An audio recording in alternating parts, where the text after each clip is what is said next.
Sir, আপনার গাড়ির চাবি আর এই আপনার জুয়েলারি। আচ্ছা ঠিক আছে, আর আমার ওয়ালেট? স্যার, গাড়িতেই আছে।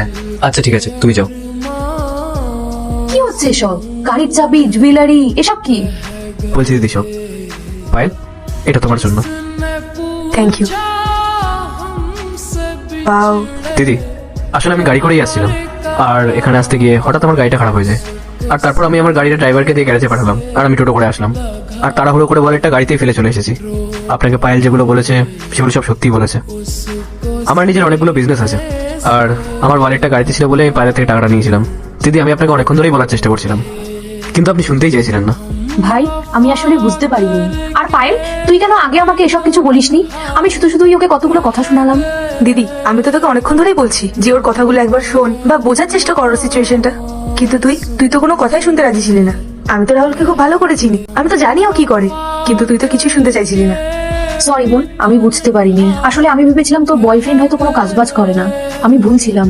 তুই একদম নিজের জন্য সঠিক জীবন সঙ্গী পছন্দ করেছিস। দিদি, আমি মানছি পায়েল আপনার বোন হয়, তাই আপনার ওখানে চিন্তা হওয়াটাও স্বাভাবিক। আর আপনার বোন সঠিক জীবন সঙ্গী বেছে নিয়েছে কিনা সেটা দেখাটাও আপনার কর্তব্য। কিন্তু দিদি, আমি তো আপনাকে অনেকবারই বলার চেষ্টা করছিলাম, কিন্তু আপনি তো আমার কথা শুনতেই চাইছিলেন না। আর এটাও তো ঠিক না যে আমার কাছে টাকা আছে কিনা সেটা দেখে আপনি আমার সঙ্গে কথা বলবেন। ছেলেটার নেচারটা কেমন সেটা দেখাও তো ইম্পর্টেন্ট, তাই না? সে আপনার বোনকে ভালো রাখতে পারবে কিনা। দিদি, টাকা থাকলেই যে মানুষটা সঠিক হবে এটাও কিন্তু ঠিক না। তাই দিদি, আমার মনে হয় সবার আগে ছেলেটাকে দেখা উচিত যে ছেলেটা কেমন। টাকা তো পরেও কামিয়ে নেওয়া যাবে। সরি রাহুল, আমার ভুল হয়ে গেছে। আমার আগে তোমার সব কথাগুলো শুনে নেওয়া উচিত ছিল। আমি না বুঝে তোমাকে অনেক ছোট করে ফেলেছি। রাহুল, আমার বোন তোমাকে সত্যি খুব ভালোবাসে। ও তোমাকে বিয়ে করতে চায়। প্লিজ তুমি না করো না, ও না হলে খুব কষ্ট পাবে। রাহুল, দিদির হয়ে আমি তোমার কাছে ক্ষমা চাইছি। আমি সত্যি তোমাকে খুব ভালোবাসি, তোমাকেই বিয়ে করতে চাই। এরপর কি হলো সেইটা দেখার আগে এই দুইটা ছবির ভিতর থেকে যে কোনো একটা ছবিকে ভালোবাসে থাকলে ভিডিওতে লাইক করে চ্যানেলটি সাবস্ক্রাইব করে দাও। আর যদি না করো তাহলে আমি বুঝবো তোমরা ছবি দুইটাকে ভালোবাসো না। আর কমেন্টে লিখে দাও আমি। পায়েল, আমিও তোমাকে ভালোবাসি, আর আমি কখনোই তোমাকে বিয়ের জন্য না করবো না। কারণ তোমার দিদি যখন আমাকে সেই সমস্ত কথাগুলো বলছিল তখন তুমি আমার সাপোর্ট করছিলে, আমার পাশে ছিলে। পায়েল, আমার মনে হয় তুমি আমার খুব ভালোভাবে খেয়াল রাখতে পারবে।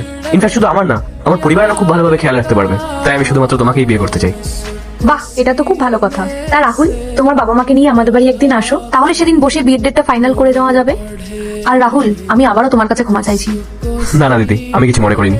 আচ্ছা, আমি বিলটা পেমেন্ট করে দিচ্ছি।